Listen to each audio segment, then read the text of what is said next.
Assalamualaikum warahmatullahi wabarakatuh. Perkenalkan, nama saya Titania Nurhaliza dengan NIM C1C021230. Saya dari R12. Di sini saya ingin memenuhi salah satu tugas mata kuliah perpajakan, yaitu mengenai PPN dan PPNBM, PPB, BPHTB, dan Bea Materai. Nah, tanpa berlama-lama lagi, langsung saja ke materi yang pertama, yaitu mengenai PPN. Nah, apa itu PPN? Nah, PPN atau pajak pertama nilai adalah pungutan yang dikenakan dalam setiap proses produksi maupun distribusi. Itulah alasannya kita sering menemukan PPN dalam transaksi sehari-hari.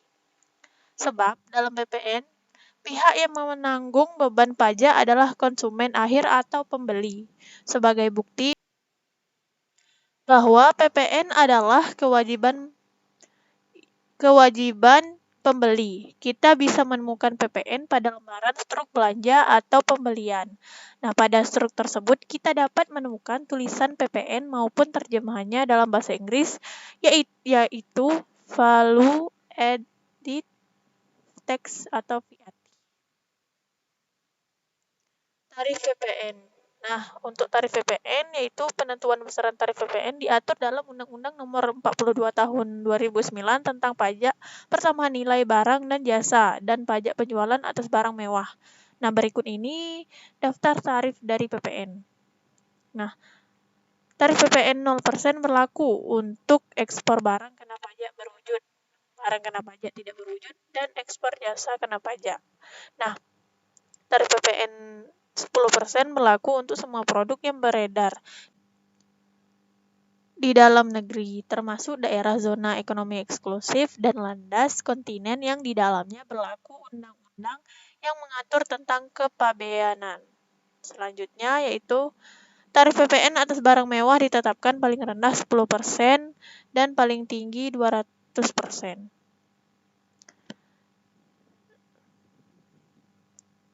Nah, yang kelima yaitu khusus untuk barang dan jasa yang terkena tarif PPN 10%, besaran tarif tersebut masih dapat diubah menjadi paling rendah 5%, hingga paling tinggi 20% mengikuti peraturan pemerintah yang berlaku. Selanjutnya yaitu PPNBM. Nah, berdasarkan undang-undang yang berlaku di Indonesia, pajak penjualan atas barang mewah merupakan pajak yang dikenakan pada barang yang tergolong mewah yang dilakukan oleh produsen atau pengusaha untuk menghasilkan atau mengimpor barang tersebut dalam kegiatan usaha atau pekerjaannya.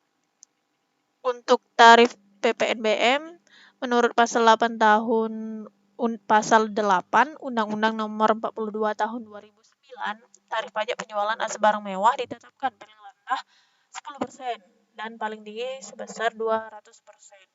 Jika pengusaha melakukan ekspor barang kena pajak yang tergolong mewah, maka akan dikenai pajak dengan tarif sebesar 0%. Selanjutnya yaitu PBB atau pajak bumi dan bangunan, yaitu pungutan atas tanah dan bangunan yang muncul karena adanya keuntungan atau kedudukan sosial ekonomi yang bagi seseorang atau badan yang memiliki suatu hak atasnya atau memperoleh manfaat daripadanya.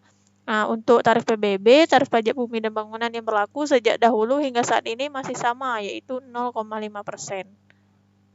Nah, BPHTB atau Bea Perolehan Hak Atas Tanah dan Bangunan, yaitu pungutan atas perolehan hak atas tanah dan atau bangunan.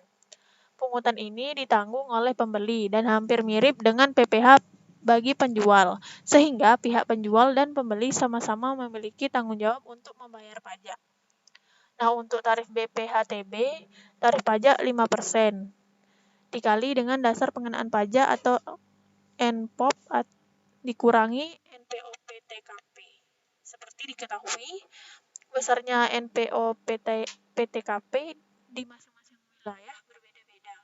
Namun berdasarkan Undang-Undang Nomor 28 Tahun 2009, Pasal 87 Ayat 4 ditetapkan besaran paling rendah sebesar 60 juta rupiah untuk setiap wajib pajak.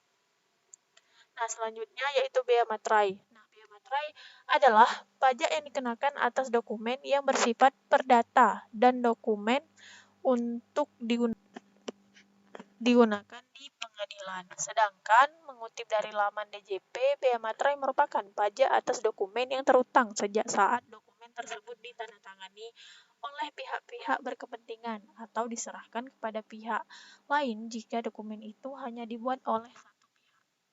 Nah, untuk tarif bea materai, sekedar mengingatkan, tarif tunggal bea materai yaitu Rp10.000. Sudah mulai berlaku sejak 1 Januari 2021.